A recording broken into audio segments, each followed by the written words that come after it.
everyone. How are you doing? My name is Ashish. I'm from Lifesight. We are really excited to kick off this webinar. In fact, uh, this is really exciting for us. We've been there in the measurement space for quite some time. We have enabled enterprise brands and perform measurements in the past 5-6 years. Uh, what we've realized is modern marketers and modern advertisers are one, trying to be confident on their ad spend, optimize their media budgets, and also grow their business accordingly and make sure that every dollar that they put in ads yields better profits. So we are here to kick off this webinar uh, on the concept of marketing mix model. Marketing mix model has been a renowned model which has been there for quite some time, but I think it has taken its limelight back again with all the technology, with all the data, with all the amazing tools that we have got in play. Huge brands, Amazon, Airbnb, Uber, all of them have been growing by leveraging marketing mix modeling. And it's time we simplify all that they do and how do they do it and why do they do it and bring to you.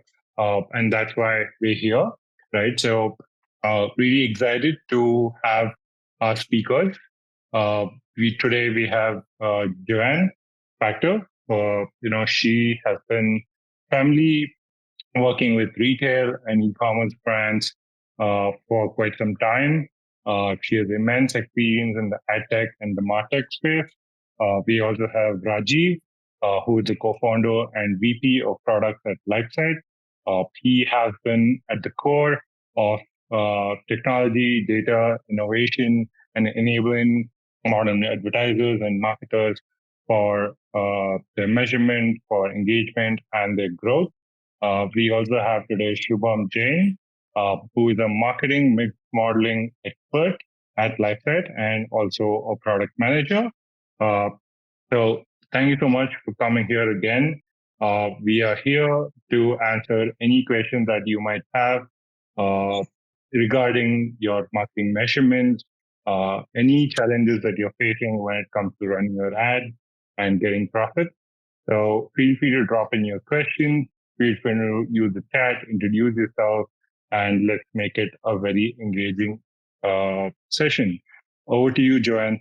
Okay, so we all know that we are facing a ton of challenges as marketing experts and advertising experts, but signal loss in marketing will cost advertisers an estimated of $150 billion in 2024 post-cookie deprecation. So these challenges, there will be a million challenges that will arise in that, mostly the inability to accurately track consumers from point A to point B. And it is really crucial at this time that we align with tech and platforms and experts that are providing innovative solutions to surpass these challenges. The status quo as we see it today is marketers are facing challenges with measurement due to signal loss and deprecation of the ID-based tracking. So there are a couple of things that we are facing right now. We're trying to resolve these things. Inaccurate reporting and attribution are going to lead to poor media investment decisions and wasted dollars. We spend so much time and energy and talent in trying to analyze data and manage data. And, we're hoping that this information is accurate and correct. But with signal loss, it's going to be even harder to find the consumer on their journey and attribute, where the conversions are happening. And also to invest the time in the science behind, how do we reallocate funds? How do we know which channels are working the best? And we want to make the most of our time and talent, technology, and our money. So these are very crucial things to pay attention to. And then secondly, major issue that we're seeing right now is advertisers really feel that they can't trust third-party cookies, and consumers are more and more demanding privacy. So as these things are plaguing our industry, we need to become smarter about how we find the right solutions here. So everyone's asking the same questions. How are we going to optimize our current spend, and how are we going to allocate additional spend? So we're really looking to find ways that we're going to be able to do that. It's going to be better data, better technology, better partners, and we need insights and predictive technology that's going to help us when these cookies are removed. Currently, the evolution of the marketing measurements, we're looking at the mobile revolution brought about multi-touch attribution using ID-based measurements, which we have embraced for the last 15 years. This has always been the holy grail of measurement, but it is not our future. We do have to evolve, and we're looking at a world that is pre and post the removal of cookies. And how are we going to move forward? It's critical that we set this up now, and we can't wait for the end to come. We have to figure this out now and be able to test these theories, these processes, these technologies, and innovate and work with each other to find the solution. These challenges and problems are being voiced by the top brands. So no one is immune to this. No amount of money, no amount of history, no amount of talent or security can avoid working with these challenges. So everyone that is out there spending money, trying to be in front of the right consumer at the right place and time, in the right channel with the right message, it is truly important that we all embrace this challenge and find a solution to make sure that we are moving forward together. And MMM seems to be the number one topic of the day for these brands and data scientists everywhere. Top consumer and B2B companies of the world have already adopted MMM, but there's so much to learn and explore. And being with Lifesight, we understand that this is a challenge we want to help our clients and our prospects resolve, and we can do that. We have a proven platform to do that. So I'm going to pass the baton to Rajiv, who's going to show you how are we doing that, and how is MMM going to support us moving forward in this new world that we're going to live in. Thank you, Joanne. So I think we had a top level view from Joanne on why MMM is being increasingly relevant for a modern marketer these days and how it's making a comeback. If you can move to the next slide, please. So over the next few slides, I'll try to explain what MMM is. And I think the right way to start that discussion or to start that explanation is by having a look at all the tools that we currently have available in our measurement stack, right, to understand the full spectrum that we have with us. It starts with surveys, right, which is third-party data supported measurement process, where you have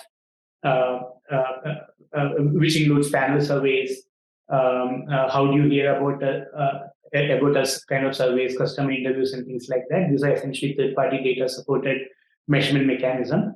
And then we have tracking, right, which is perhaps the most popular among all the measurement techniques. It's mostly known as multi-touch attribution. So when it comes to tracking, we are essentially trying to find every touch point of a user, right from their initial interactions with the brand towards them making a purchase or installing the app, right? So we try to track a user across all these touch points, and we try to assign weightages, right, of a conversion of an order placed back to every marketing touch point. And within tracking, so we do have different types of tracking here. So there are client-side tracking, which is based on pixels, URL, UTM parameters. There are server-side tracking. They're tracking based on discount coupons and things like that.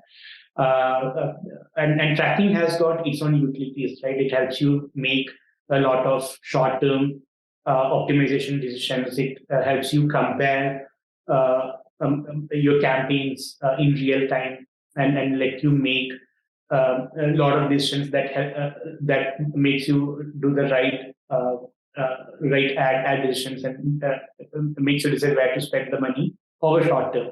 But this is becoming increasingly difficult these days because of ID challenges. That it's becoming super hard for us to be able to track a user across all their touch points. That's one thing. And second thing, attribution never works deterministically outside of online channels, right? So if you have a significant presence of offline channels in your marketing spend, so if you're spending on print ads, TV commercials, out-of-home commercials and all of that, then attribution can never solve that deterministically for you, right? So that's where we have modeling and experiments. They are slightly, they are extremely privacy-centric. Right? They work on aggregated data, and they are not identity dependent. Right? So you can get all your marketing data at an aggregated form at various levels of granularity, and you can do modeling and experiments on that. MMM, which is our topic for today's webinar, sits within the modeling vertical, right? So within modeling, you have modeling techniques that try to understand correlations between your marketing activities and your outcomes. That's where MMM comes into play. But there are also new modeling techniques that are slightly more experimental these days, but sort of coming up, which tries to specifically understand causality between your actions and the outcomes, right? And within experiments, you have the randomized controlled trials, you have deprivation testing, which is also called holdout testing, you have geo experiments, you have A/B testing and things like that. In today's webinar, of course, we'll be focusing on MMM, which is a modeling technique, right? And a lot of recent advancements in computational techniques, in cloud-based ML models and all, helps us do MMM in an automated, integrated way these days, and we are like super excited about this. And that's what we'll be talking more about in the rest of these webinar. Yeah. Okay. So what exactly is MMM? Again, it's a statistical technique, right, where you bring all your marketing data, your historical marketing data, and MMM models try to find patterns in your data. So when we talk about your data, these can be broadly classified into your internal data and external data. Within the internal data, we can have your marketing spend. These are your ad spends in Facebook, Google, out-of-home media spend, your TV commercial spend, your celebrity endorsement spend, any other sponsorship that you do, and things like that. Then there can be channel engagement data. These are the impressions and clicks that you get across all your channels, right? Your social advertisements, programmatic advertisements, and things like that. And then there are organic marketing activities. These are the organic engagements that you get in your Facebook pages, in your TikTok pages, and all of that. And then, of course, there are outcomes, right? Outcomes are your business outcomes. Right? These could be app installs, number of orders that you get, the revenues that you get, and all of that. So finally, it is the outcome that you want to drive, right, by optimizing your other variables, right, which is your marketing spend and things like that. So these are all your internal data, and then there are external data, which is data outside of your core business activities, but which represents attributes that directly or indirectly affects your business.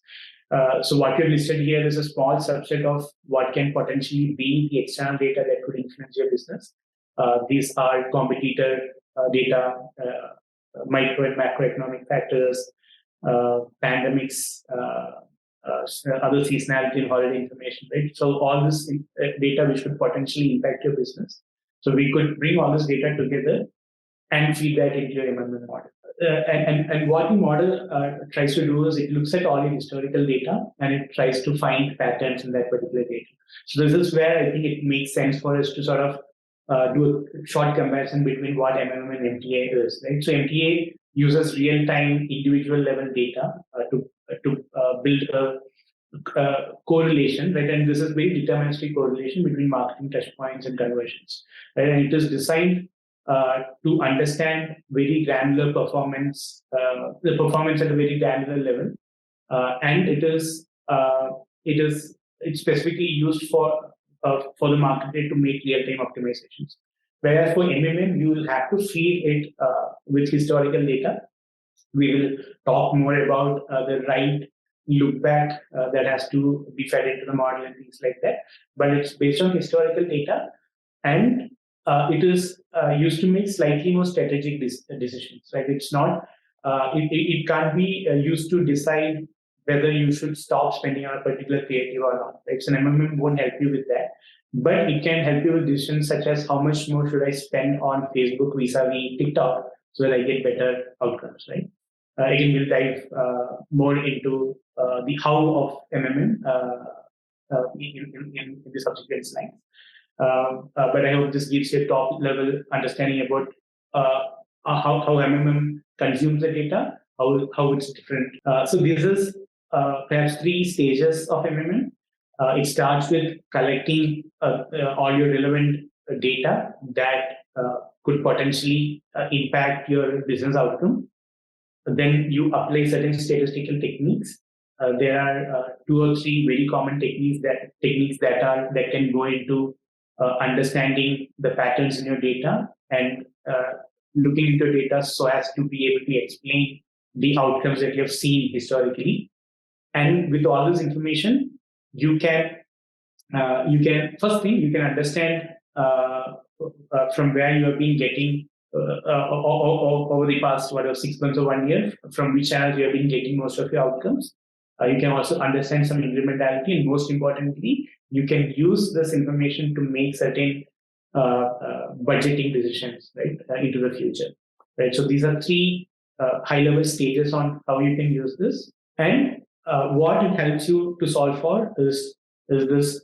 So if you could visualize this as a pyramid, it helps you to solve for these 3 things, right? So the most important thing, the foundation of the pyramid is that it helps you understand what are your sales drivers, right? And what is your return investment from all your channels, right? Including your offline channels, including your spend on newspaper ads, which is almost impossible to attribute, almost impossible to track, including your spend on, say, TV commercials and things like that, right? So it helps you to do the measurement, which is the foundation of what it offers to you. And then comes forecasting, because it is based on statistical techniques. Once we apply statistics and try to explain your historical data, the model that gets created can be used to project into the future and make forecasting around what is the right decision to be made so as to get certain outcomes, right? So you can run a lot of simulations, do scenario planning, do if-else scenario planning and all that, and understand what would happen in the future based on certain marketing decisions that you will do in the present. So that's the forecasting side of things. And then most importantly, with all those insights available with you, you can optimize your media spend. You can also sort of optimize for certain target metrics such as ROAS and CPA and things like that. Right. So this is what MMM would offer for you. Now to get into the nitty-gritties of how this happens and what goes under the hood and things like that, I would like to hand this over to 𝗏𝗏 to take it from here. So by now we have heard from John and Rajiv that what are the issues which are facing the current measurement world and how we need a different suite of techniques to measure more accurately. And we also heard from them that what MMM is, how it is different from attribution, the broad overview of how to do MMM and what we'll get out of MMM. Now we'll go a bit in details of how we can do MMM, what are the things required, how to run the model, and once the model is ready, what are the insights which we get from MMM and what we can use for our decision making. To begin with, before starting to build the MMM, we need to identify the questions which we need answers from our MMM model. So those questions would be, for example, what is the KPI which we want to optimize? What is the business outcome which we want to achieve with the our current advertisement spend? That can be, we want to maximize the revenue. That can be something like we have been running some campaigns, TV campaigns, billboard campaigns, Facebook campaigns to increase the number of our mobile application installs. So that could be the KPI which is needed to be identified before we start building the MMM model. Then we also need to identify the model which we are building. So we want to optimize the distribution of our current ad spends. We are not happy with that, or we are on low budget and we want to cut some ad budgets where we should be cutting that, or if we want to spend more, where we should be spending more. So those are the business questions which we need to identify in advance before we start building the MMM model and get answers for them. Second step would be, once we have identified the business questions, to prepare our data for MMM and configure the model. So regarding this, we'll talk about in subsequent slides. But broadly, this data would be historical and aggregated data. So there won't be any requirement of any identity-based data or very individual-based data. So this would be the broad and aggregate historical data for a minimum period of 6 months, but for up to the time the data is available and it is relevant for the current scenario, maybe up to 1 year or 2 years. After that, we run the model. Regarding that, we'll discuss further that how we run the iterations, how we fit the model, how we find the accurate model. And once we find the model with that desired accuracy, that model is ready. Now that model is consumable. We can get insights from that model. We can use that model to optimize our budgets. We can use that model to run some scenarios of increasing the total budget, decreasing the total budgets, attempting to target a particular CPA or particular return on ad spend, and then see what MMM tells us how for each of those scenarios a budget should be, and accordingly use them for further decision making. Right. In this process, we can also calibrate the model, as these are statistical linear regression models. So like any other model, it also requires calibration. We can calibrate it using our past information, which can be if there is any experiments which we have done, incrementality testing, post-purchase surveys, or to an extent even the attribution outcomes which we have, we can use them to calibrate the model. And once all of this is done, we are happy with the model, and the model is giving the information which we to know to an extent understand from our business. Then we can choose that model and then set up the automatic refresh of that model from that time. And we can set a frequency that every week, once the new data comes in, the model would refresh in itself and give you the latest findings. The fundamental approach behind building a MMM model and using it remains same. That we use a statistical technique, we use the regression techniques on historical data to predict for the future. But what has changed is the advancement in the technology and democratization of technology, which has made technology easier to use. And then it has been faster, it has been dynamic. Now we may not need to wait for months to add new data, add new context, and get the refreshed findings. The modeling techniques has become faster and has become more transparent. We may not be dependent on experts or statistician for like reconfiguring the model by using open source libraries, and by using self-serve platform. We can easily do that. We can make that dynamic, that once we start implementing findings of the model, with every new data coming in, we get to see that the findings which we implemented are working in the desired direction or not. And accordingly, we can then change the implementation decisions. So it becomes more dynamic, it becomes easier, it becomes transparent, it becomes faster. And in a way, using all these technologies, it becomes cheaper as well. Okay, yeah. So in the previous data, in the previous slides, we saw that we would require historical aggregated data. to build the MMM model. That data, as Rajiv mentioned, would be historical ad spend for all the advertisement channels which we are using. That could be digital channels, offline channels, or even celebrity endorsements, etc., aggregated at a daily or weekly granularity. Along with that, what's good with MMM is MMM realizes that our revenue or any of our business KPI is not only driven by the media spends. It is also driven by lots of internal and external factors. Internal factors to the business can be product pricing changes, some product promotions.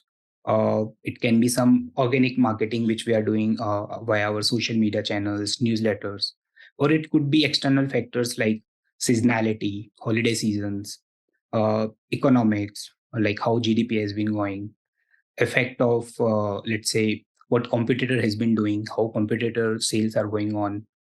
There is some pandemic. There has been some pandemic, and our revenue might be affected due to that. So while we assess the performance of our media spends, we need to take into account those factors as well. And MMM realizes that very well, and there are options to configure all of these and not only see their impact, how they would have impacted business, but in a way also to understand the returns from our media spends correctly. So what happens is we would get all of these data in the aggregator format. We would feed in that to the model. We would configure model for the things like, let's say, seasonality, holidays, the long-term trend, or the weekday or versus weekend effect. And also we would provide to the model based on our prior knowledge what is the ad stock and the saturation we have observed for our media channels. By that, what we mean is that we have been spending on Facebook. So what we know from our knowledge that how long the effect of that Facebook ad stays in the mind of the person who has seen that ad, and how long that effect saturates. So by providing those variables to the model, the predictions would be better. Model would be fitting in a better way. Then, as previously explained, we can use the incrementality testing and post-purchase surveys, which are very time-tested tools to calibrate the model, to tell the model that what we have observed in the surveys and the experiment, that what the conversion which is coming to the business is coming via which channel. Then using all this information, all these configurations, we use the techniques to run or 2000 iterations on all of this data, and try generating many models. Each iteration would generate a model. Then, like any other statistical technique, we would keep a portion of historical data to test that model. And we would account for the overfitting, underfitting, and basically multi-collinearity to understand, to get a model which is highly accurate based on the patterns of the data, based on the R-square values, based on the mean square errors, and then use that model for further optimizations, right? So once the model is run, we have got a model with high accuracy. What we see from what insights we see from the model. So one of the insights which we see is, so what we provided to the model is the span data, and we provided to the model what has been the total KPI to the business.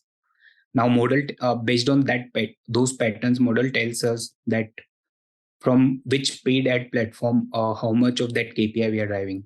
So in this example, in this screenshot which you see, the screenshot which you are going to see from now would be from the Lifesight's MMM tool, which we ran for a demo account. So here you can see that the chart which you are seeing is that the columns, the bars are similar in height, but in real scenario that won't be the case, and there would be difference in the height of the bars. From one bar is telling the share of the KPI, and the other bar is telling the share of the ad spent on that particular channel. So if share of spend is very high in comparison to share of the KPI, then it is telling that that channel is not performing very well for us, and maybe we may need to adjust the budgets. And similarly, if the share of spend is lesser and the share of return is higher for a particular ad channel, it would tell us that, yeah, this channel is performing better and we can decide to reallocate some of the budgets to that channel. And based on the KPI we have chosen, in this particular scenario, the KPI which has been chosen has been the total orders which is coming to the business. So we are comparing it using the CPA, the cost per acquisition. But if it would have been revenue, the KPI would have been revenue, we would have got the ROAS as well, what had been the return on ad spend. The graph which you are seeing here is for each channel, how much incremental return we are getting using each media channel. So as I explained earlier, that the return to a business is not only driven by the paid media channels, it is driven by many other things, which can include the organic channels, direct channels, word of mouth, normal seasons, holiday seasons, and any other contextual variables, which we may not even know about. So MMM realizes that, and it attributes a baseline.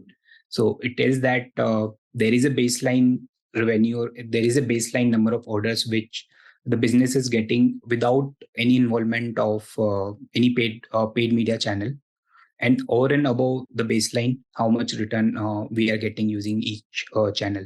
So in the gray color at the bottom of the graphs is the baseline for this particular account, and the all the other colors are telling how much incremental returns over the baseline uh, are being basically driven by the respective platform. In the next slide, we can see that in aggregated way. Here we are seeing the overall contribution each paid platform is bringing to us.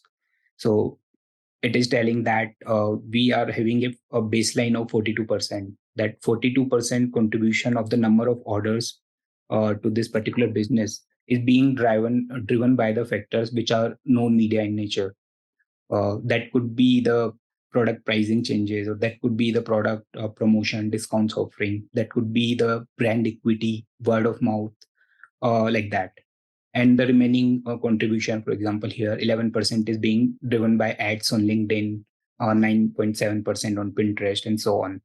So, and all of this information is without any bias of the self-reported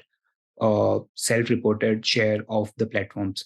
What YouTube has been reporting, that the number of orders driven by YouTube ads or Instagram is reporting, it doesn't rely on that information purely based on the patterns of the investments and the patterns of the KPI. The model is telling us that this is the true incrementality we are getting using each channel. Right.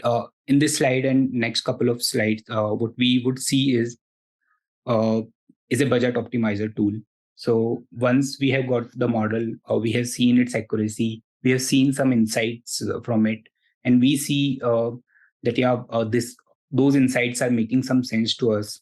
Then we can use that model to optimize our current ad spends.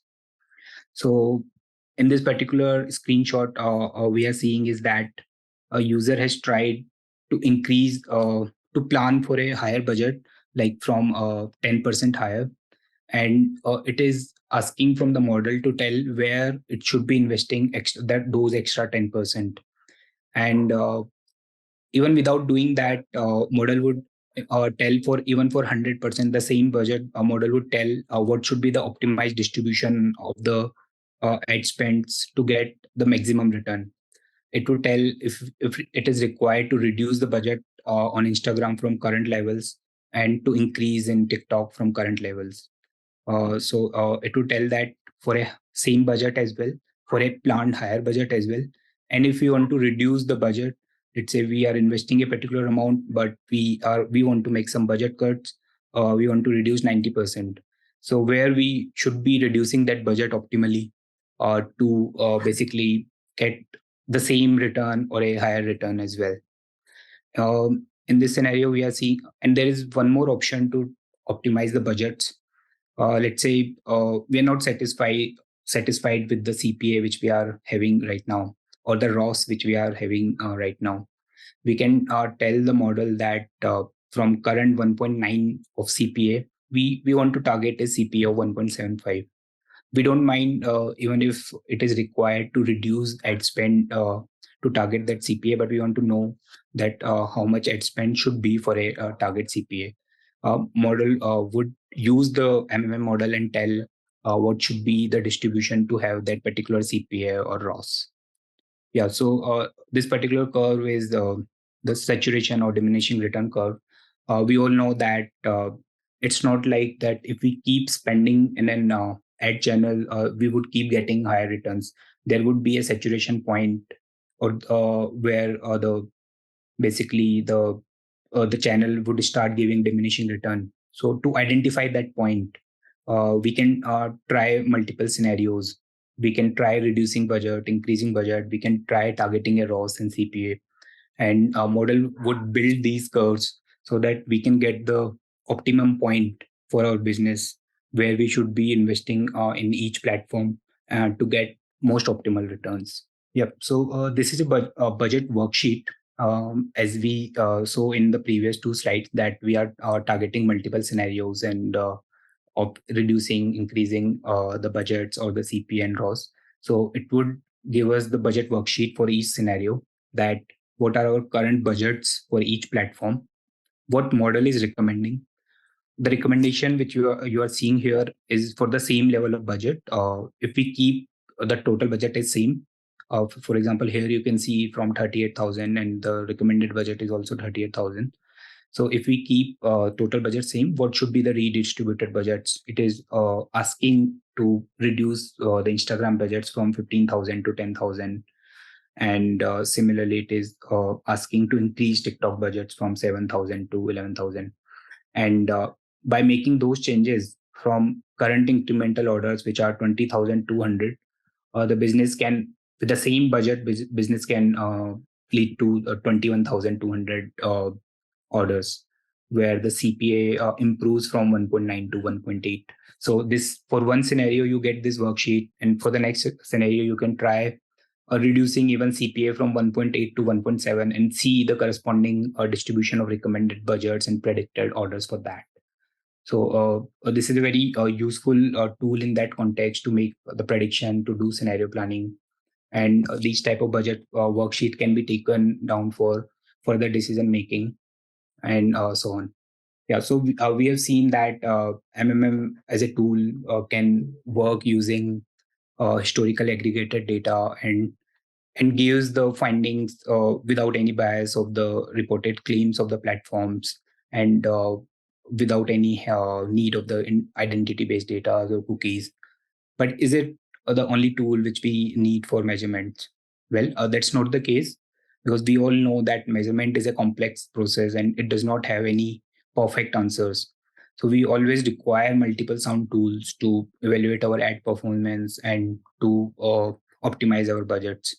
So here are the three tools, like multi-touch attribution, marketing mix modeling, and incrementality testing, which has their own uses. For example, we saw using marketing mix model, we can optimize budgets, we can get incremental findings. Using MTA, we can make a day-to-day decision making, because every conversion we are attributing to an ad spend. Then we can do incrementality testing, not only to calibrate MMM, but also to validate findings of MMM.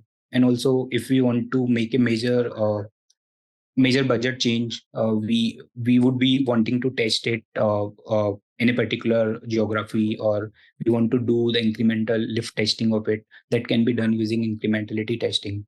And the findings from all these tools can then be triangulated to make the best decisions for the business, and which would give the maximum returns, and we can really make a decision for changes to the ad spend.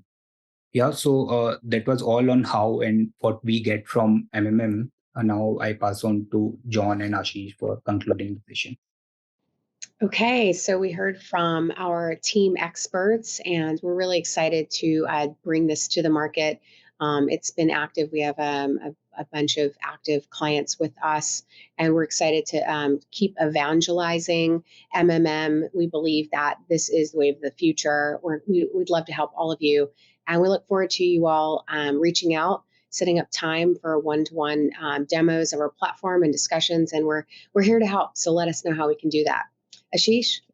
Yep. Thank you so much, Joanne. This has been a wonderful session. I hope everyone has understood why you should adopt MMM. I think the polls were also pretty amazing, right? So the first poll, for example, right, as you all can see, proves that majority of you are looking at solving for attribution and trying to optimize current spend. So I think that's pretty cool. Insight for us to start enabling more of these problems for you guys, and also get to know what others are doing as well. And I think the second poll also proved very amazing ways to figure out that hey, a lot of people are yet to still adopt MMM, and some of you who are doing it in some form. So we would love to know how you're doing that. So meanwhile, it's time to grab some questions, right? So I think we've had a few questions come about. So Ruchika's question seems to be pretty interesting. Ruchika has a question on how the data refresh can happen weekly or monthly. So that is the challenge at the heart of MMM mostly, because there are a lot of models that's been always there, right, which you can use for MMM, but the main challenge is around how to prepare the data, how to make it available, how to make the latest data available. So the only way to do that, we believe, is to make sure that you have a very robust integration system in place, right, which can integrate to all your ads platform, and also which can perhaps integrate to your which also offers you certain integration mechanism whereby you could send your marketing spend data from a data warehouse and things like that, right? The way in which you can refresh the model with the latest data on a weekly or a monthly basis is by having these integrations in place, right? So, for example, if there is a brand which spends in, say, Facebook, Google, TikTok, and say 3 other offline channels, so TV, print, and out of home, Facebook, Google, and TikTok, you can directly integrate to them, tap into their Insights API, get all the data. Facebook has their own MMM feed as well. You can directly get the Facebook MMM data as is, right? I think which it goes back to as far as past 36 months, if I'm not wrong. Your rest of the spend data should be there in one of your accounting systems, right? So if you could send the data to a data warehouse or to a Google Sheet, and then you can sync that to the MMM platform, you can make this data available on a daily basis, right? And the decision to refresh the model with new data is on the business, right? You could do that weekly or monthly, right? Daily, if you choose to. So the idea with refresh is not that you're running the model again, but you're using the same model to validate with new data. The question around having new channel is slightly more tricky, because if you have a new channel, you perhaps cannot make optimization decision for that channel for the next few months, right? If you want to ship in. Yeah, basically, if any new set of data set, whether it's a new channel or whether a new context is coming to the business, the same model cannot be used for making decisions on that. So that only that data set can be added to the existing model, and the new model would be trained on the same the previous database and the new data, and the findings would be refreshed accordingly. So on non-linearity part, yeah. So first of all, a model does not assume linearity between variables. It takes all the variables as they can be non-linear. So it used in that way it used the ridge regression techniques, and it also tackles if there is any multi-collinearity, the model would tackle that accordingly, and it won't overfit or underfit for that. So yes, it does not assume, it does not require the independent variables to be linear. They can be non-linear, and they should be non-linear ideally. And the model doesn't go with this assumption that they're non-linear. They can be linear, non-linear. So that's something for the model to discover. Right. How do we okay, this we have taken. How do we modify model if we are adding a new ad network? Yep.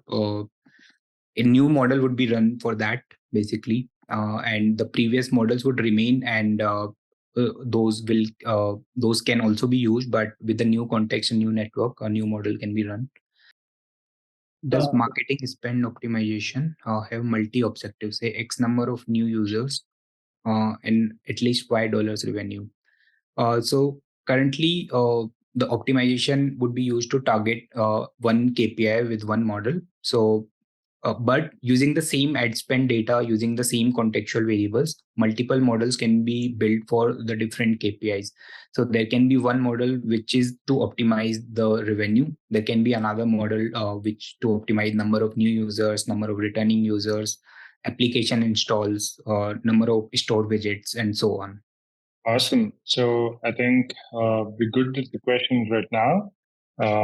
If any of you have more questions to ask or know more about how to do this or how we're trying to do this, feel free to set up, a chat with us. You can do that by going to our website, lifesight.io/measure, and we'll be happy to, one, give you a lot more understanding into MMM and understand more about your business needs and how it is doing right now. And then we can see if we can enable you to solve this problem for your business. By saying that, I think this has been a wonderful session.